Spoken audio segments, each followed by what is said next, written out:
You know, and they really overshadow. Think about it. Those arrests in Minneapolis overshadow the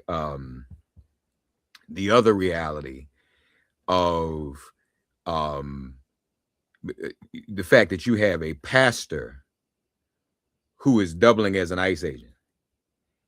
I mean, that's his own thing. You know, now that's a clergy conversation we need to have about what is that all about, and that invites a certain level of community scrutiny and freedom of the press scrutiny. And then when you go after that, folk freak out and do other kinds of things. Why is the pastor of a church doubling as an ICE agent? And that's a question people have a right to ask, and an issue that the press has the right to cover. Why a pastor is doubling as an ICE agent. Don Lemon and Georgia Ford were not being activists; they were in their journalistic capacities. This is a violation of the First Amendment. This is what happens in other places where there's state-controlled media. And so the two entities really representing Black journalism in this country are the NABJ in terms of individual Black journalists in all media, but then the Black newspaper publishers coming up on their bicentennial. And so we've heard from Aaron Haynes of the NABJ today. Now let's hear from Dr. Benjamin Chavis of the National Newspaper Publishers Association, founded, well, the first Black newspaper was published 200 years ago. Dr. Chavis, good morning to you. Welcome to MIT on 89.3. Good morning, Mark. This is a discussion about freedom of the press. It's also a discussion about democracy. It's a discussion about fascism. It's a discussion about authority, the authority in the White House overreaching and having a negative impact, not just on Minneapolis and Minnesota, but throughout our nation. So the National Newspaper Publishers Association, we've called for all the charges on Don Lemon and Georgia Ford, as well as the others, be dropped. They should never been arrested in the first place. But, you know, and it's ironic. Well, I haven't seen that's ironic. It's contradictory, Mark, that ICE agents have stormed churches. Mm. And, you know, you don't see the people on the far right saying, oh, we got to protect the sanctity of the church. So there's selective reach and selective protection of the freedom of religion, but all are in the First Amendment. So one item in the First Amendment does not overshadow the other items in the First Amendment.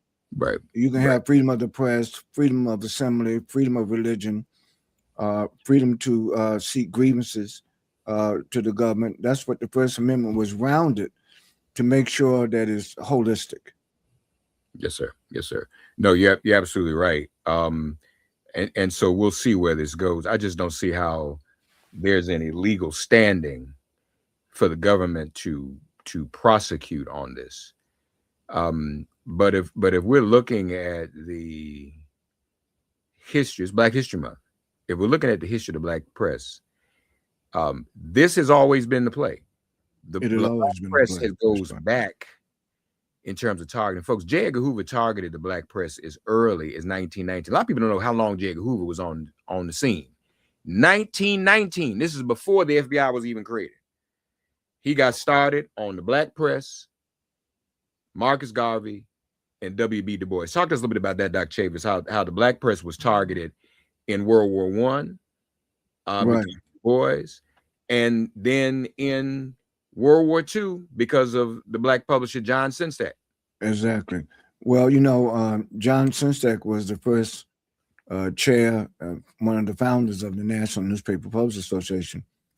They tried to use the Espionage Act on John Sinstack and the NNPA back in those days because of our fairness, because we sent reporters to cover what was going on in World War II. And there were people in the United States that did not like that. We were putting the truth of what was going on in the war. And the Double V campaign. That's right. And we're gonna fight for democracy abroad, That's right. and But we're gonna also at fight home. for democracy at home. The double V, and the double V was very, very, very, very popular. Exactly. And I think that, as you know, when those soldiers came back from World War II, they were uh, unrestrained in their demands for freedom in America that they fought for in Europe. And we're thankful for the Black press. But I want to go back even to the first publication of Freedom's Journal in 1827 in New Mhm, York City. mhm, After the papers are laid out, no New York printer mark would print it. mhm. So they had to go get uh, some of their friends, allies in the Jewish community to pay for the printing Mhm. of the first journal. But the thing is, I'm going to bring up is that the Black press for 200 years has been on the front line of not only reporting the news, but we've also been an advocate for freedom, justice, and equality. And what just happened to Don Lemon and uh, Sister Ford, Georgia Ford, is a not something out of the ordinary when it comes to the Black press. Our members of the press were also during the height of the civil rights movement challenged. Some of our newspapers have been dynamited, have been firebombed, um, because of our vigilance, because of our steadfastness in not only speaking truth to power, but holding power accountable. And I think that's what's missing today, Mark. How do we hold the Trump administration accountable? How do we hold the Department of Homeland Security accountable? How do we hold the Department of Justice accountable? This is 2026. As I said to the Urban League recently, this has got to be payback year. This has got to be clapback year. This got to be, stand up, speak, vote. Right. We cannot afford a low voter turnout in November 2026. And I know this is the second day of Black History Month, but we need to start mobilizing now. The best way to celebrate Black history is to make some more history, make some more Black history. That's right. That's the largest Black voter turnout in world history, right Yes. here in America. The largest Black voter turnout in world history right now is in South Africa. That's And interesting. it is interesting. Well, and speaking of South Africa, you kind of anticipated my next question. You've been involved in struggles on the continent. Yes, Europe, I mean, one of the ways to come after our people, even on the continent, is the European powers trying to limit and tamp down the Black press. And in other parts of the world, press have fewer freedoms. The state yes, controls press. This is the one country in the world where you're supposed to have more press freedoms. Those have been abridged. But if we look at our people historically, stopping the Black press is important. I want to mention, and I don't know whether I don't know when I don't know when the NMPA. I don't remember what year was the NMPA founded, Dr. Chavis? I don't remember. 1940. Okay, so the Messenger was a Black newspaper. A. Philip Yes, Randolph. He yes, was locked up, that's right. because of what he was publishing in the Messenger magazine, which was a union magazine. But talk to us, if you would, about the Black press being under attack, even on the continent and the Caribbean. Absolutely. And you know that um, the administration just announced more sanctions on Cuba. I think that the lifeline of the Black press is not just confined with the continental United States. Right. We have strong Black press in Canada. We have strong Black press throughout Latin America, Brazil, in the Caribbean, and of course in Africa.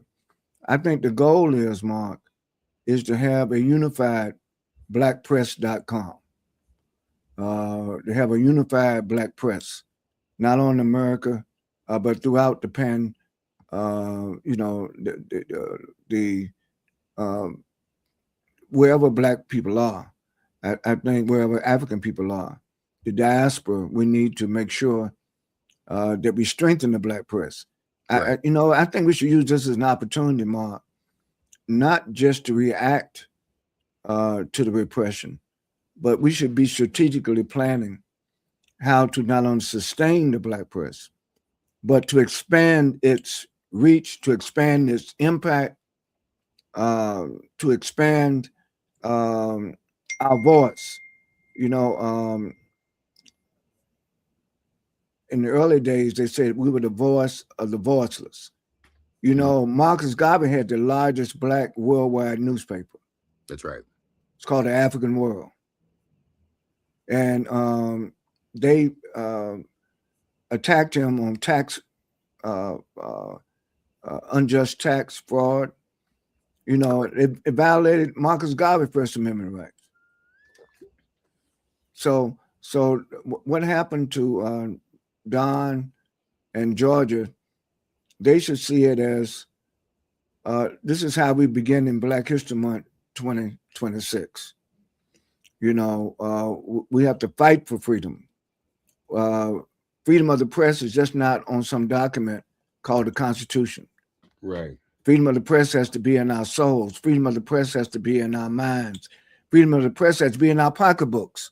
We need Mm, to be supporting the black press financially, you know. And I think what happened to Don in Georgia, I like the idea of black journalists having a legal defense fund, or we talked to the current legal defense fund about having a a section of the NAACP legal defense fund set up to defend black journalists.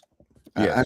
I think we need to do that, and I think that I would like to announce on your show that the NNPA and the NABJ we should work together on this. Yes. You know, and work to bring not only awareness to our communities that we serve, but let's strategically plan how to hold these uh, um, fascists to accountability. And, Mm, as I said in another setting, James Baldwin once told me words matter, yeah. phrases matter, messaging matter.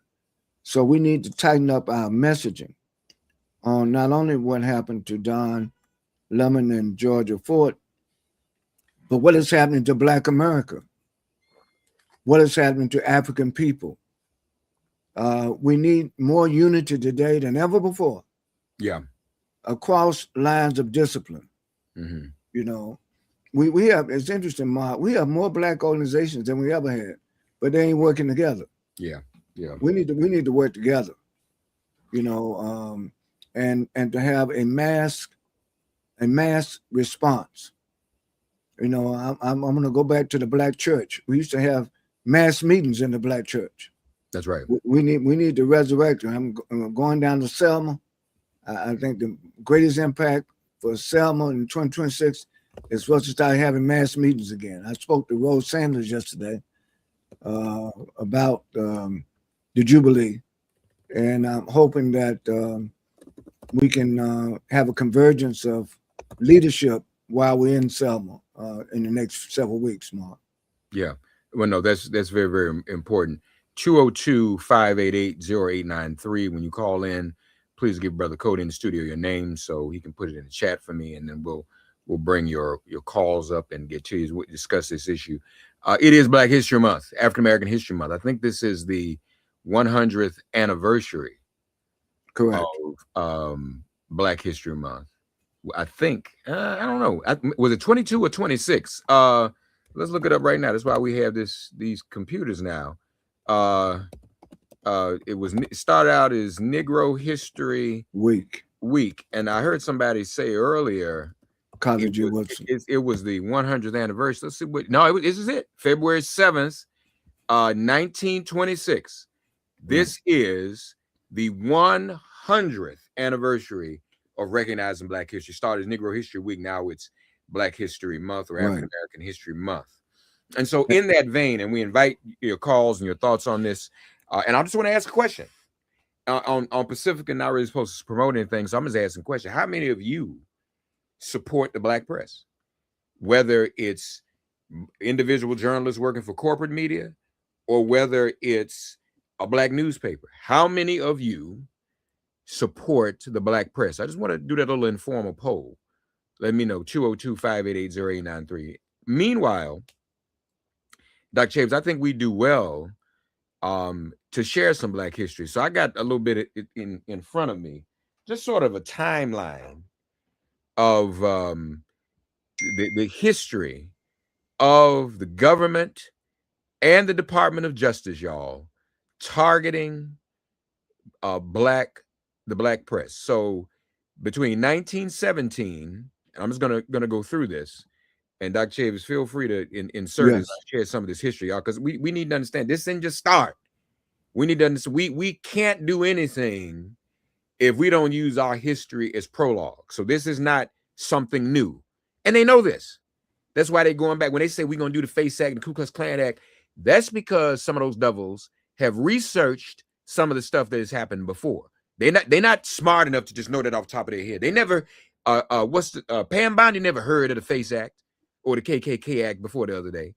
Some people researched that for her and then brought it to her. So there were two acts in 1917: the Espionage Act and the Sedition Act, and those two were used against the Crisis magazine and the Messenger. The Crisis was Du Bois. Yes. The Messenger was A. Philip Randolph. All right, this is just Right. what A. Philip Randolph was labor. The crisis was the civil rights, the NAACP. that's right. The So NAACP. they went after all the movement organizations. And it's interesting. One of the things we should not ever forget, Mark, is the historic solidarity between the Black freedom movement and the labor movement. That's right. That's right. Now, Crisis was NAACP. So, and at that time, the post office and the DOJ were monitoring and suppressing black publications. That's all. We didn't have TV yet. There was no TikTok and Instagram back then, y'all. So that's all we had was print. A. Philip Randolph and his colleague Chandler Owens were arrested in 1918, and both publications, the Messenger and the Crisis, faced threats of losing their mailing permits. They used the post office, say y'all can't mail, and that's how you disseminated the paper. Y'all can't use the mail no more. In between 1919 and 1922, there were the Palmer raids, the DOJ's General Intelligence Division. Remember, there's no FBI yet, led by a young, passing, closeted J. Edgar Hoover. All right, we know his black family came out and said he was passing and he was closeted. Well, the movie said he was closeted. More people knew he was closeted than those who knew he was passing. J. Edgar Hoover monitored between 1919 and 1922, monitored 251 so-called radical black newspapers, claiming they were quote, exciting the Negro elements. This established the precedent for Hoover's lifelong, once the FBI was founded, lifelong surveillance of black editors and black newspaper. He even pushed for a peacetime sedition act. That didn't work, but he did it. All right. So then this brings us, we mentioned earlier, John Sinkstack, 1942. The Attorney General at the time, Francis Biddle, summoned John Sinkstack, founder of the NNPA, threatening him into DC, summoned him to DC, threatening him with sedition for reporting on military segregation. The Double V campaign said, all right, now, we're not going to fight for democracy abroad and not have democracy at home. You're not going to have us fighting over here and keep us segregated in the military. All right. There was a negotiation, Dr. Chavis, a truce for that. But the DOJ continued to monitor the NNPA and all the black newspapers and have been doing so ever since. Now, but let me just say this. What was important about that, Dr. Chavis, is that I want people to understand this. Not only was the pressure that black newspapers applied instrumental in Jackie Robinson integrating the major leagues, which led to the fall of segregation. But 1 year later, because of what the black press is saying, integrate the major leagues, and the black press is saying, black newspapers are saying, integrate the military, and they won. That was the power of the black press. Those campaigns were successful in the 40s. That's Yes. why you had Jackie Robinson in 47 and Truman desegregating the military in 48. So Mark, what you're emphasizing is the importance of how we communicate with one another. Yes, You're right. In 2026, we have more at our disposal in terms of distribution of content, production of content. However, what is missing is to make sure that the content that we are producing, like this program that we're on now on radio with you, right. we have to make sure that we put it out in a way that engages the masses of Black people.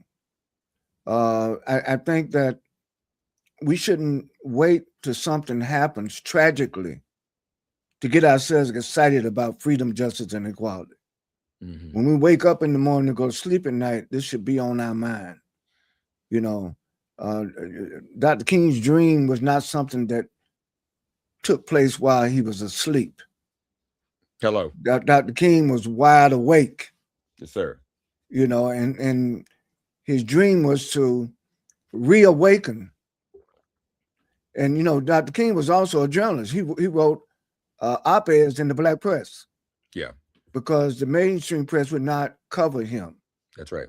The mainstream press would not cover Fred Shuttlesworth or C.T. Vivian or one of or even Andrew Young, and so it was the determination and the courage, I would say, of the black press to speak truth to power when it's not popular.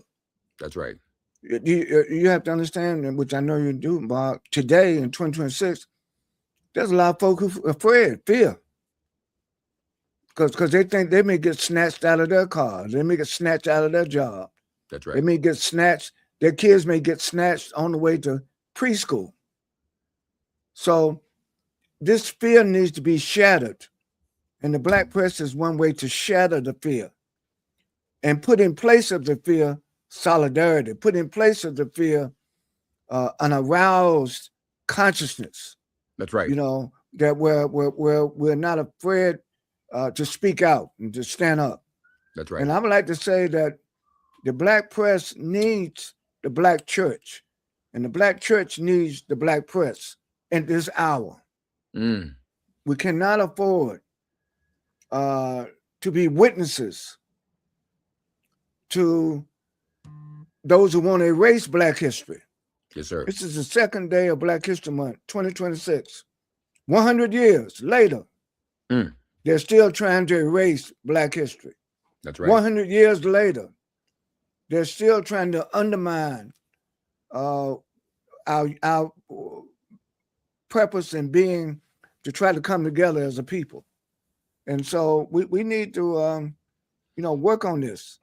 That's why I see it as a strategic opportunity, not only to respond, but let's not only make sure that the charges are dropped and that they win whatever court case they face, Don Lemon in Georgia, Ford and others.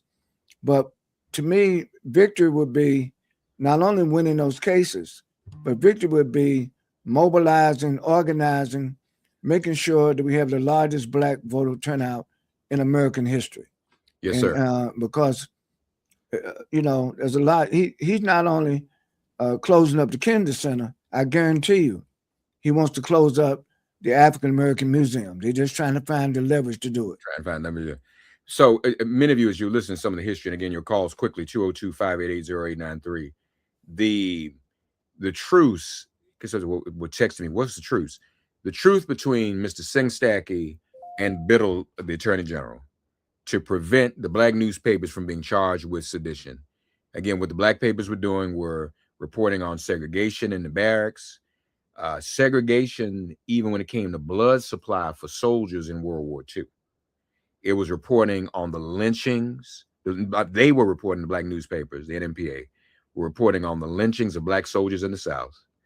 And again, double V, the hypocrisy of fighting for democracy while being denied democracy at home. Double V, victory abroad, victory at home for democracy. So Biddle, under pressure from J. Edgar Hoover, this is in the 40s. J. Edgar Hoover got started in 1919 clowning, deported Marcus Garvey. All right. The truce was, and it was kind of interesting because I think the NNPA got the better end of the deal. The DOJ asked the NNPA to stop inciting unrest among Black citizens.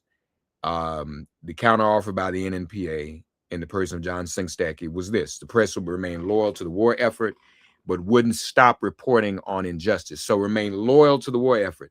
Du Bois had to cut the same deal in 1919. Because if you take away second-class postage, you can't distribute the paper. Right. The second thing that the Department of Justice asked was, they barred Black reporters from the White House and military briefings. Singstacke was able to negotiate that would not be the case. So Black reporters got their credentials to promote real facts. That was important. And lastly, they negotiated with those conditions. They were able to hold off on the sedition charges being brought against the NNPA. That was the plan. So this is 1942. 1 year later, doing Black history, y'all, in the context of what happened to Georgia Ford and Don Lemon.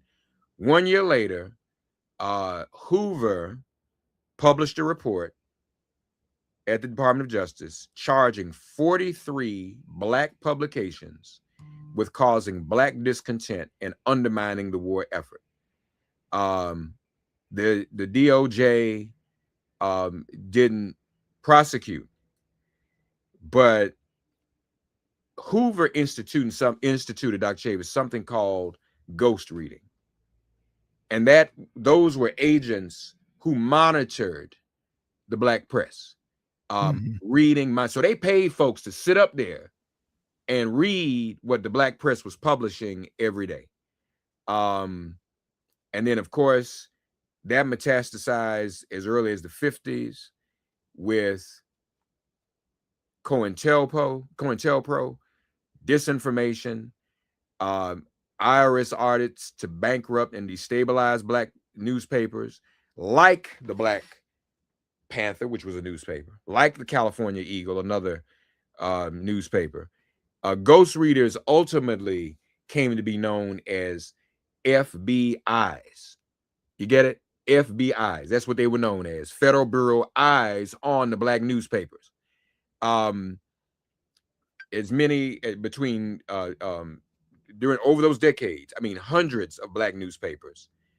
An archive of nearly 14,000 pages of surveillance used to deny passports and stop journalists at borders where they were doing coverage.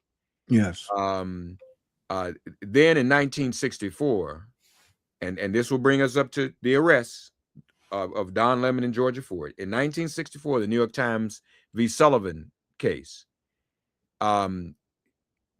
sheriffs and whatnot in the South and Southern officials use a libel charge to silence civil rights coverage in the newspaper.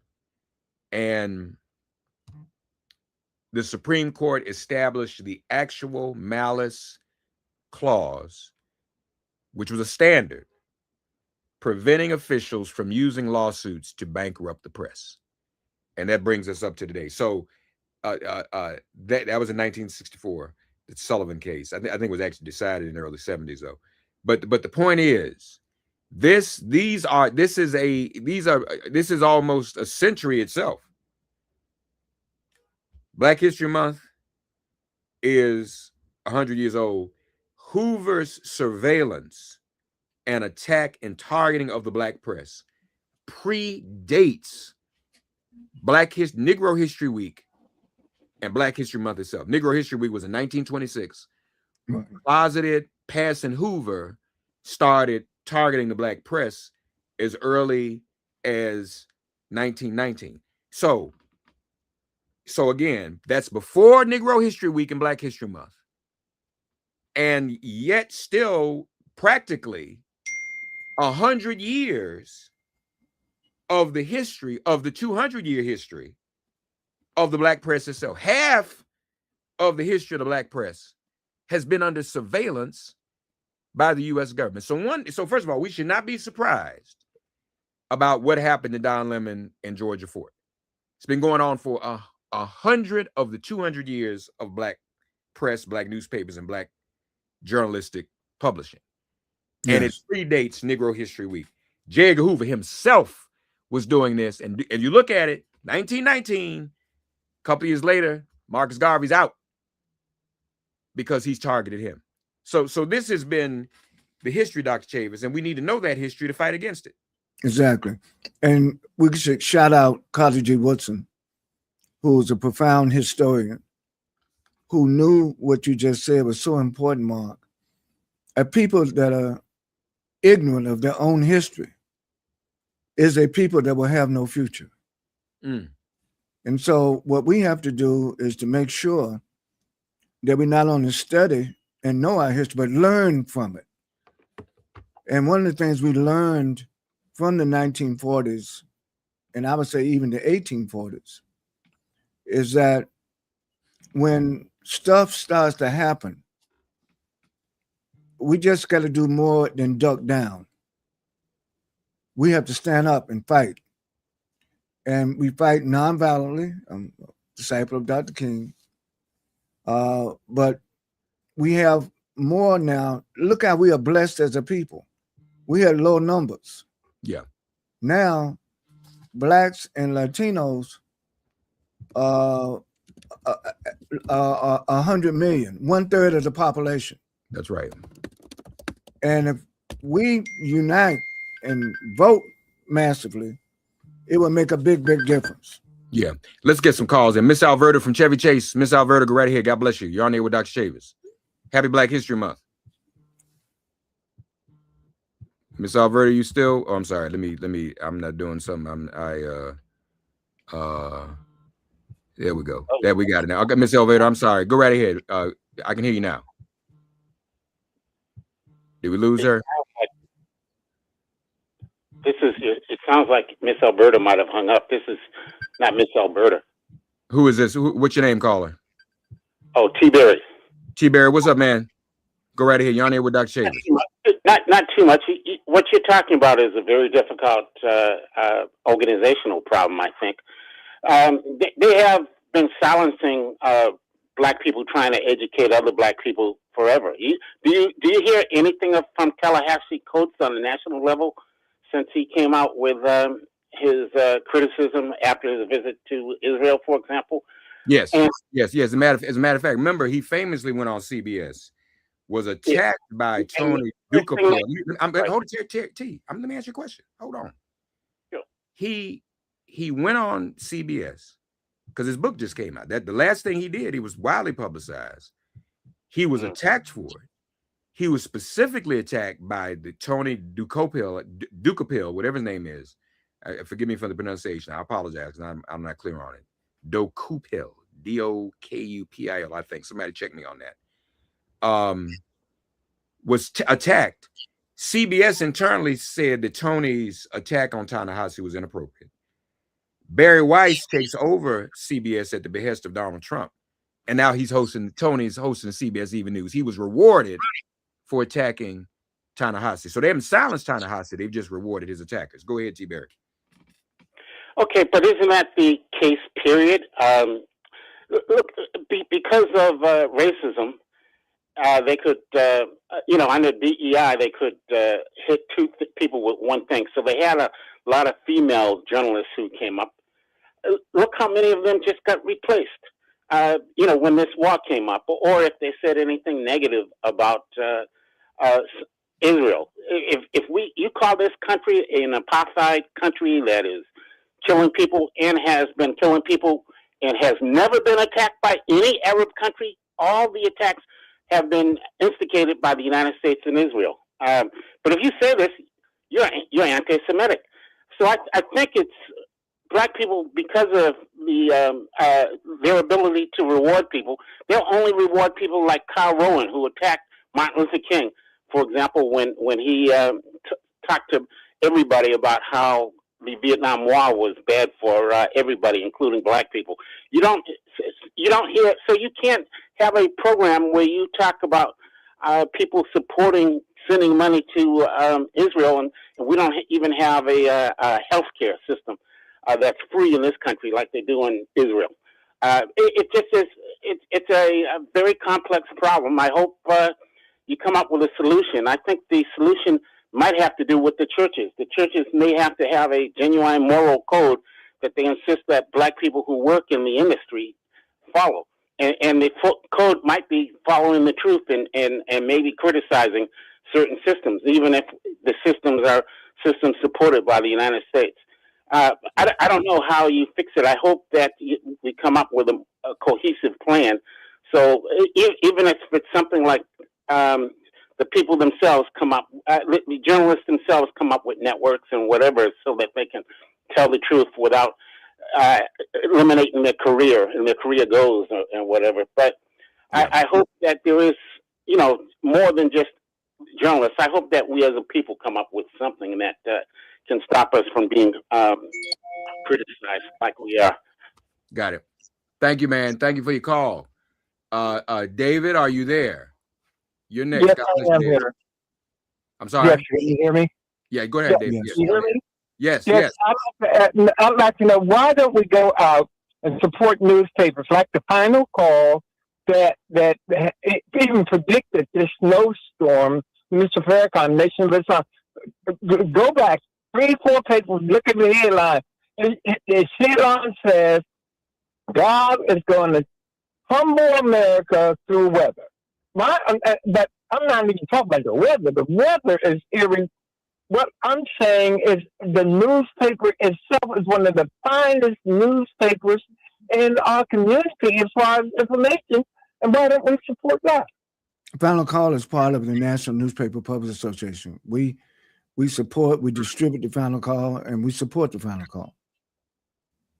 But I guess David, you're asking, why doesn't the community support? I mean, I think the question, David, and the question we're raising is, all of us in the community, the question is, why aren't we supporting our black publications in general? That's the question I'm asking y'all. Where are you getting your news from? Where do you get news? So what you're listening to now is independent journalism. If you're listening to this station, you are supporting independent, and 9 times out of 10, black journalism. We should do that. I would think the question would be, why shouldn't we do that across the board? Yes. That's what you're asking, right, David? Yes. Well, so David, I challenge you. Don't just ask the question. I can ask the question. You give the answer. Tell the people from your point of view why they should. I'm a Christian. I have a subscription.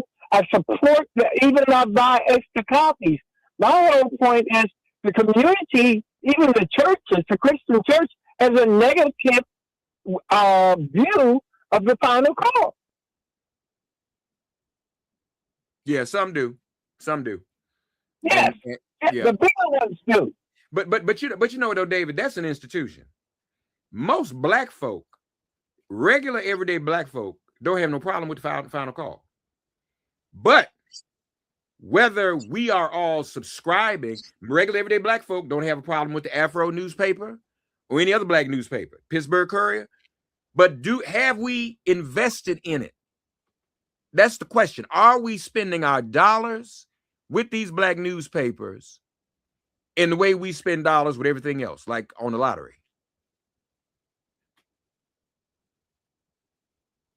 That's I mean, and I'm not saying that to put nobody down. Am I making sense, David? I mean, we have habits. We spend money every day on stuff that we need, that we think we need, or whether we need it or not. Habit. Should we not make it a habit? I'm asking a question. I'm not making a declaration, folks. I'm asking a question. Should we not have the habit of spending money with our publications? I think that's the David question. The question that David is asking. Thank you, David. Miss Alberta, God bless you. Not a lot of time left. Go right ahead. Yes, good morning, Mark, and to Dr. Benjamin Chavis.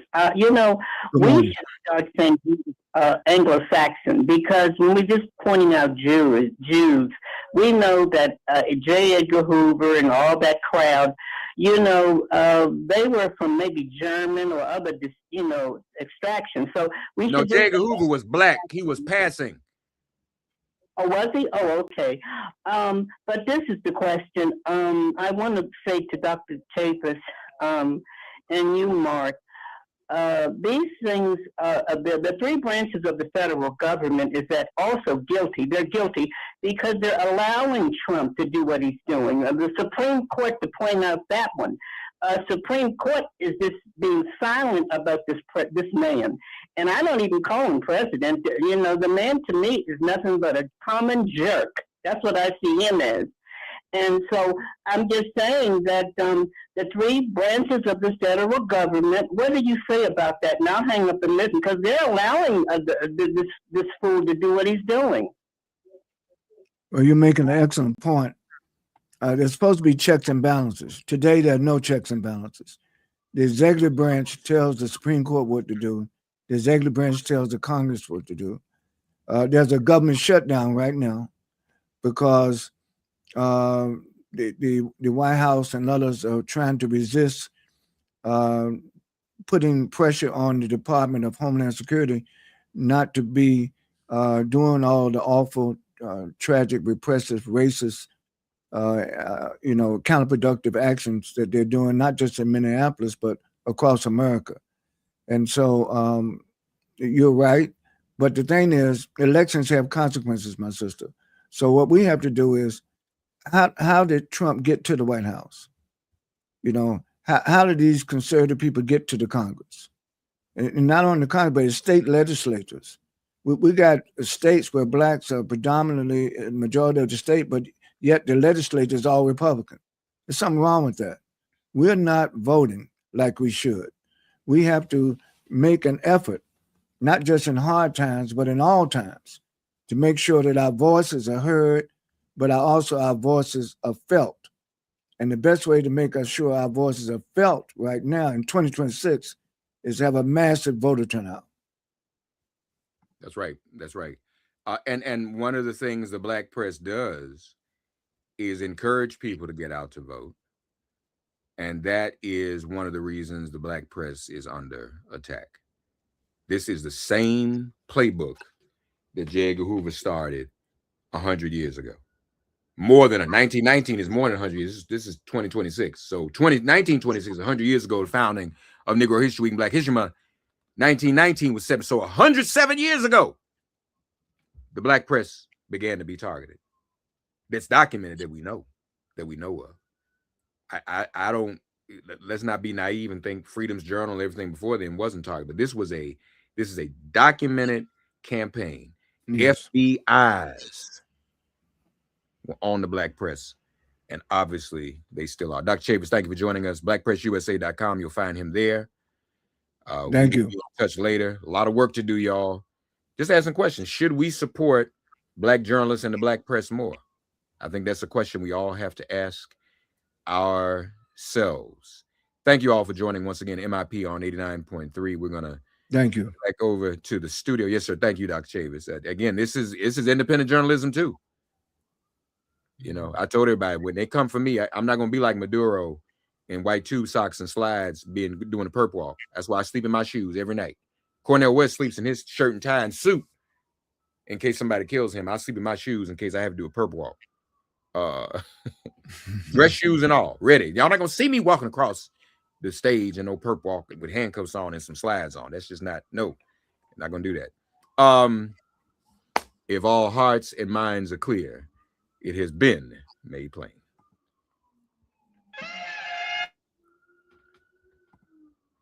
Shaggers and Chicago Steppers. The milk rate formerly